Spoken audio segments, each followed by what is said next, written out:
எடப்பாடி பழனிசாமி அவர்களுக்கு எதிராக மதுரையில் ஒட்டப்பட்ட போஸ்டரால் தற்பொழுது அதிமுகவில் எடப்பாடி பழனிசாமி ஆதரவாளர்களுக்கிடையே அதிர்ச்சியை ஏற்படுத்தியிருக்கிறது. நாடாளுமன்ற தேர்தல் வருவதற்கு இன்னும் 4 மாதங்களே இருக்கும் நிலையில் எடப்பாடி பழனிசாமியின் செல்வாக்குகள் அனைத்தும் போக போக தெரியும் என்பதற்கேற்பதான் தற்பொழுது ஒவ்வொரு மாவட்டங்களிலும் எடப்பாடி பழனிசாமி அவர்களை எதிர்ப்பதற்கான அனைத்து ஏற்பாடுகளையும் பன்னீர்செல்வத்தின் ஆதரவாளர்கள் செய்து வருகிறார்கள்.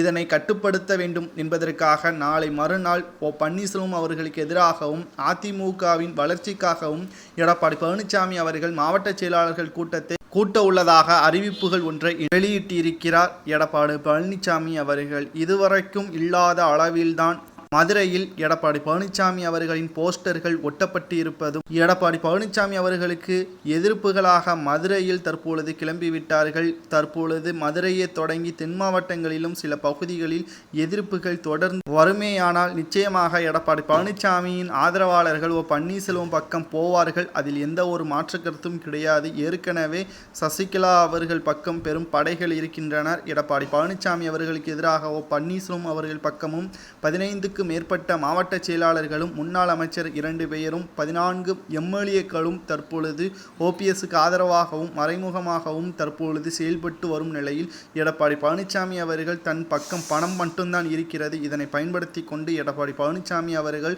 அதிமுகவை கைப்பற்றி விடலாம் என்று நினைத்து கொண்டிருக்கிறார். ஆனால் மக்கள் மத்தியில் நிச்சயமாக நியாயம் தர்மம் என்றுமே வெல்லும். எடப்பாடி பழனிசாமி அவர்கள் எங்கள் தொகுதிக்கோ எங்களது மாவட்டத்திற்கோ வந்தால் நாங்கள் விரட்டியடிப்போம். அதற்கு உதாரணம்தான் அவருக்கு எதிராக ஒட்டப்பட்ட போஸ்டர்கள்.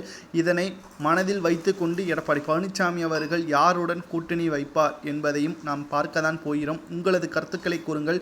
மதுரையில் எடப்பாடி பழனிசாமி அவர்களுக்கு எதிராக ஒட்டப்பட்ட போஸ்டரை பற்றி உங்களது கருத்துக்களை கமெண்ட் வாயிலாக மட்டும் கூறுங்கள். நன்றி, வணக்கம்.